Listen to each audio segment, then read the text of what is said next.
An ABC News exclusive, a unique look inside Camelot. The story is told by the First Lady about her husband, the President. The details are in those never-before-released tapes made by Jacqueline Kennedy just 4 months after John F. Kennedy's assassination. She was the most photographed woman on earth, yet the men standing 3 feet behind her for years said almost nothing, not for 1 year, not for 10, but for over 5 decades. Then, one by one, in their final years of life, the silence broke. What they eventually revealed didn't just add footnotes to a well-known tragedy.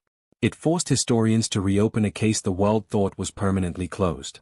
This is the story of the agents who stood closest to Jacqueline Kennedy, what they carried in silence for most of their lives, and why what they finally said still matters today. Jacqueline Bouvier was not simply a young debutante swept into politics. She was working as a photographer and writer for a Washington newspaper when she met a rising senator from Massachusetts named John Fitzgerald Kennedy. They married in 1953 in a wedding covered by national press, and within a decade her husband had become the youngest man ever elected president. When the Kennedys moved into the White House in January 1961, they brought 2 small children, Caroline and John Jr., into a house that had not seen young kids running its halls in generations. Magazines and newsreels captured a photogenic young family, and journalists coined a nickname for that brief era, Camelot, borrowed from the Broadway musical that Kennedy himself reportedly admired. The public saw manicured lawns, elegant state dinners, and a first lady with impeccable taste. The men assigned to guard that family saw something else entirely, something far more human, complicated, and at times painful. At first, Jacqueline Kennedy resisted having a full-time security detail. She valued her privacy and often tried to slip away from her assigned agents so she could move through the city unnoticed. Despite her reluctance, a young agent named Clint Hill was formally assigned to protect her in 1960. Hill, by his own later admission, was initially disappointed with the assignment. Most agents in that era wanted the prestige of guarding the president himself, not the quieter, less glamorous job of shadowing a young mother and her children. That initial disappointment did not last. Over the following 3 years, through official visits, including grueling state trips to India and Pakistan, Hill became far more than a uniformed presence standing nearby. He learned Jacqueline Kennedy's routines, her preferences, and her anxieties. He became, in the words used by biographers and in his own later writings, one of the very few people she trusted completely. A second agent, Paul Landis, joined the detail specifically to help protect the Kennedy children. Landis was only in his mid-20s at the time, and his assignment gave him an unusually close view of the family's day-to-day life, far removed from the polished magazine spreads the country was used to seeing. He witnessed ordinary parenting moments, quiet tensions, and the everyday texture of a family trying to function inside a fishbowl. Neither agent spoke publicly about what they observed for a very long time. Both men were bound by an unwritten Secret Service culture built around discretion, and both later said they viewed their memories as belonging to the family they protected rather than to the public or to publishers offering book deals. That closeness meant these 2 agents were also present for some of the family's darkest private moments, long before Dallas. In August 1963, Jacqueline Kennedy gave birth prematurely to a son, Patrick Bouvier Kennedy, who suffered from a lung condition common in premature infants at the time. He lived only 2 days. The agents assigned to the family stood watch outside the hospital during that ordeal, witnessing a grief that never appeared in any official photograph. Biographers have since described how the loss of Patrick deepened the bond between John and Jacqueline Kennedy in the final months of their marriage, a private turning point that stood in sharp contrast to the polished image the country associated with the young couple. The 2 agents were not the only Secret Service personnel involved with the family, but their proximity made them unusual figures in the household's daily rhythm. Historians who later interviewed former agents describe a small, tightly knit detail that traveled with the family on vacations to Hyannisport and Palm Beach and became, in effect, silent members of an extended household. That closeness came with a professional code that agents of that era took seriously. What happened inside the perimeter of protection stayed inside the perimeter. It was a culture built long before television turned political aides and staffers into public commentators, and it shaped how both Hill and Landis would handle their memories for the rest of their lives. By the fall of 1963, political advisors were finalizing a campaign trip through Texas meant to shore up support ahead of the following year's election. Dallas was known to be a politically volatile stop. The city had a history of hostility toward national political figures, including an incident just weeks earlier involving Kirstie Stevenson, the U.S. ambassador to the United Nations, who was jostled and spat on during a visit. Despite these warning signs, the trip proceeded as planned, with an open-topped limousine carrying the President and First Lady through the center of the city on November 22, 1963. What happened next unfolded in a matter of seconds but altered the course of American history. As the motorcade moved through Dealey Plaza, shots rang out. Witnesses on the ground initially mistook the sound for a vehicle backfiring or firecrackers. Within moments, it became clear that the President had been shot. From his position on the running board of the follow-up car, Clint Hill reacted almost instantly. He sprinted toward the moving presidential limousine, an action captured in the now famous Zapruder film and in still photographs taken that day. As he reached the back of the car, Hill saw Jacqueline Kennedy climbing onto the trunk, reportedly trying to retrieve a fragment from the seat beside her husband. Hill pushed her back into the seat and covered both her and the President with his own body as the driver accelerated toward Parkland Memorial Hospital. 4 decades afterward, Hill carried a profound sense of guilt, believing that if he had reacted even a fraction of a second sooner, he might have prevented the fatal shot. That guilt, well documented in his own memoirs and in a landmark 1975 interview with journalist Mike Wallace on 60 Minutes, contributed to a severe depression that led him to retire from the Secret Service in 1975, at just 43 years old. While Hill focused on shielding the first family, Paul Landis, riding on the same follow-up car, later said he noticed something unusual once the vehicle reached the hospital. According to Landis's own 2023 memoir, The Final Witness, he spotted a nearly intact bullet resting near the seam of the leather seat in the back of the limousine. Concerned that the evidence might be lost, stolen, or contaminated in the chaos outside Parkland Hospital, Landis says he picked it up and placed it in his jacket pocket. He has since said that once inside the hospital, amid the frantic effort to save the President's life, he set the bullet down near the President's stretcher, believing it should remain with the body as evidence. That bullet, or one very similar to it, was later found on a gurney used by Texas Governor John Connally, who had also been wounded in the attack, and it became the physical basis for what investigators would come to call the single bullet theory, the Warren Commission's explanation for how one shooter could have caused all of the wounds sustained by both men in the short window of the shooting. To understand why a single bullet mattered so much, it helps to remember what the Warren Commission was actually trying to explain. Investigators determined that Lee Harvey Oswald, firing from the 6th floor of the Texas School Book Depository with a bolt-action rifle, could not have physically operated the weapon fast enough to fire 3 separate, accurately aimed shots within the roughly 6-second window captured on film, unless one bullet accounted for multiple, non-fatal wounds across both Kennedy and Connally. That explanation, formerly known as the single bullet theory and often nicknamed the magic bullet by critics, became both the load-bearing pillar of the lone gunman conclusion and one of the most disputed elements of the entire investigation for the following 6 decades. Any credible new information about where that particular bullet was actually found, and in what condition, carries real weight for that reason alone. The significance of Landis's account did not become clear until 60 years later, because he was never called to testify before the Warren Commission, the body tasked with investigating the assassination in 1964.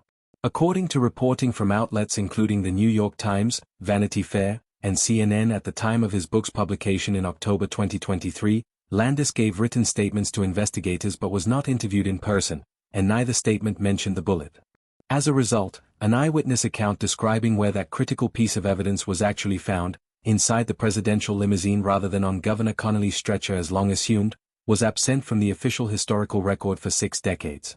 Historian James Robinault, who worked with Landis on his memoir, has argued in Vanity Fair that if the bullet came from the limousine seat rather than Connally's stretcher, it raises serious questions about whether a single shooter firing from a single location, as the Warren Commission concluded, could account for all of the wounds inflicted that day. It is worth noting, however, that Landis's account has not gone unchallenged. Clint Hill himself publicly expressed skepticism about the new version of events, and independent researchers have pointed out inconsistencies between Landis's 2023 recollections and his original written statements from 1963. What can be said with confidence is that Landis's memoir reopened a decades-old forensic debate among historians, journalists, and assassination researchers, rather than settling it. Back at Parkland Memorial Hospital in the immediate aftermath of the shooting, Jacqueline Kennedy refused every request from hospital staff and aides to leave the trauma room while doctors worked to save her husband. She stood largely still and silent, witnessing efforts that ultimately proved futile. After the president was declared dead, several of her closest aides urged her to change out of her blood-stained pink suit before facing cameras and crowds. She refused, reportedly saying she wanted the world to see exactly what had been done to her husband. She wore that suit through the emergency swearing-in of Lyndon B. Johnson aboard Air Force One and through the flight back to Washington, a decision widely documented by historians and journalists covering the events of that day, and one that many later described as a deliberate, unflinching act of testimony rather than simple shock. The days that followed brought a funeral watched by an estimated hundreds of millions of people around the world through early satellite broadcasts, and a First Lady whose composure during that period became legendary. Foreign dignitaries, including French President Charles de Gaulle, Emperor Haile Selassie of Ethiopia, and Britain's Prince Philip, walked in procession behind the caisson carrying the president's casket through the streets of Washington, a scene that remains one of the most widely reproduced images of that entire era. Throughout the funeral, agents including Hill and Landis remained close to the family, managing a level of security anxiety that never fully appeared on camera, given the still fresh uncertainty about whether the assassination had involved a broader conspiracy. It was Jacqueline Kennedy, historians widely agree, who shaped much of the funeral's imagery, drawing inspiration from Abraham Lincoln's funeral procession nearly a century earlier, and it was her comments to journalist Theodore White shortly afterward that gave rise to the enduring Camelot framing of her husband's presidency, a term she deliberately invoked to shape how the country and future historians would remember him. Away from the cameras, though, both Hill and Landis later described a woman struggling under an immense psychological weight, one that no amount of public composure could fully mask. In the years following the assassination, Jacqueline Kennedy relocated to New York City, seeking distance from Washington and its painful associations. According to multiple biographers, including authors who interviewed her friends and associates, she lived for years under real and constant fear for her children's safety, a fear that intensified after the assassination of her brother-in-law, Senator Robert F. Kennedy, in June 1968. That second political killing within the same family, coming less than 5 years after Dallas, reportedly convinced her that no place in the United States could offer her children lasting safety. Later that same year, she married Greek shipping magnate Aristotle Onassis, a decision that stunned much of the public and generated intense media speculation about her motives. While many contemporary accounts framed the marriage as a purely financial or strategic arrangement, biographers have generally described it in more nuanced terms, noting that Onassis offered her something the United States government could not: a private island, a private security apparatus, and a level of insulation from public scrutiny that she had not experienced since before 1963.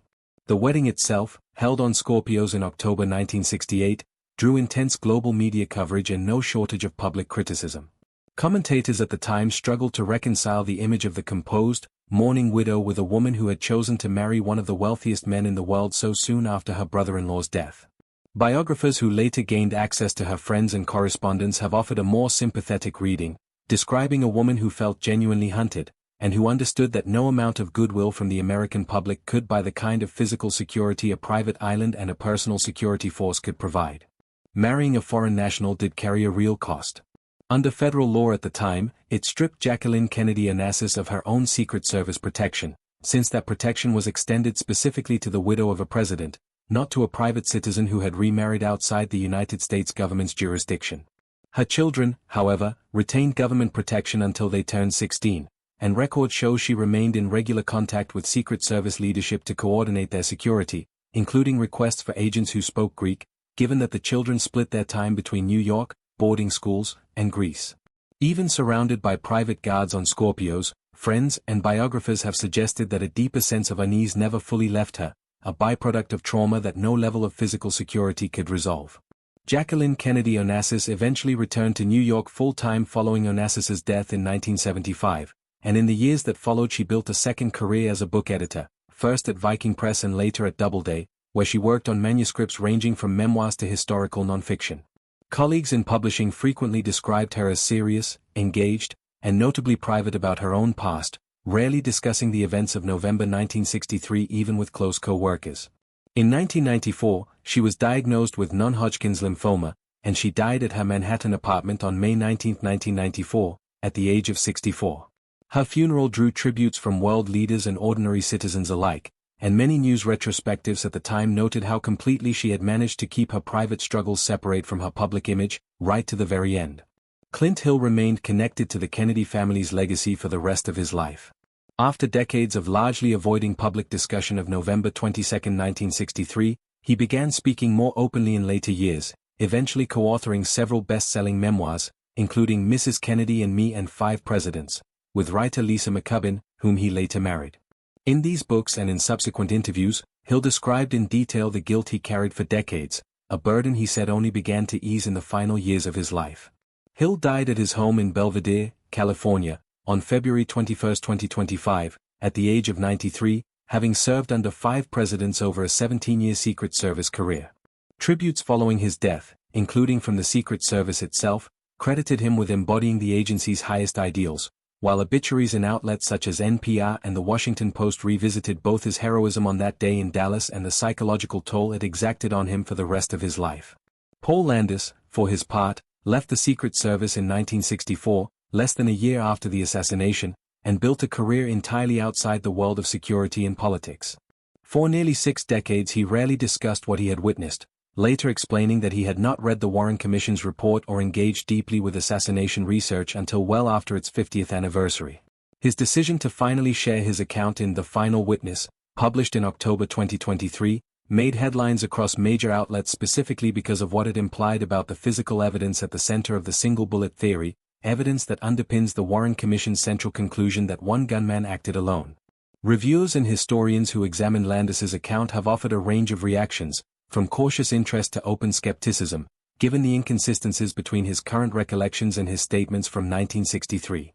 What is not in dispute is that Landis's first-hand presence in Trauma Room 1 and inside the presidential limousine gives his account a weight that pure speculation never could, even 6 decades removed from the event itself. It is worth pausing on just how differently these two men processed the same shared trauma. Hill channeled his guilt inward for most of his life, retreating from public view entirely for decades before eventually finding a measure of peace through writing and public speaking in his final years. Landis, by contrast, avoided the subject so thoroughly that he did not even engage with the extensive body of assassination research and literature until the 50th anniversary in 2013, nearly 50 years after the event itself. Both paths reflect a broader, well-documented pattern among witnesses to historical trauma. Some cope by revisiting and narrating the event repeatedly, while others cope by avoiding it almost entirely, sometimes for a lifetime. Their diverging responses give researchers today a rare, layered picture of how deeply that single afternoon in Dallas reshaped the people who lived through it, not just the country that watched it unfold on television and in the next morning's newspapers. Taken together, the accounts left behind by Hill and Landis do not offer a tidy, singular revelation that rewrites American history. What they offer instead is something more human, a first-hand record of what it actually looked like to stand a few feet from the Kennedy family during both its most celebrated public moments and its most devastating private ones. They remind us that the polished image of Camelot was, in part, a carefully maintained construction, one that Jacqueline Kennedy herself helped shape in the aftermath of tragedy, and one that required real people, standing quietly in the background, to carry memories they chose not to share for the better part of their lives. Their long silence was not evidence of a cover-up so much as a reflection of a different era's values around discretion, loyalty, and the boundaries between public service and private grief. What lingers most, according to those who knew both men in their later years, is not the bullet, or the theories, or the historical debate that Landis's book reignited. It is the picture that emerges of Jacqueline Kennedy herself, a woman who spent the rest of her life managing an enormous weight of trauma and fear largely out of public view, protected in her final decades not by government agents but by her own determination to build an ordinary life, however incompletely that trauma ever really left her. Hill's own writings suggest he understood this better than almost anyone alive, having watched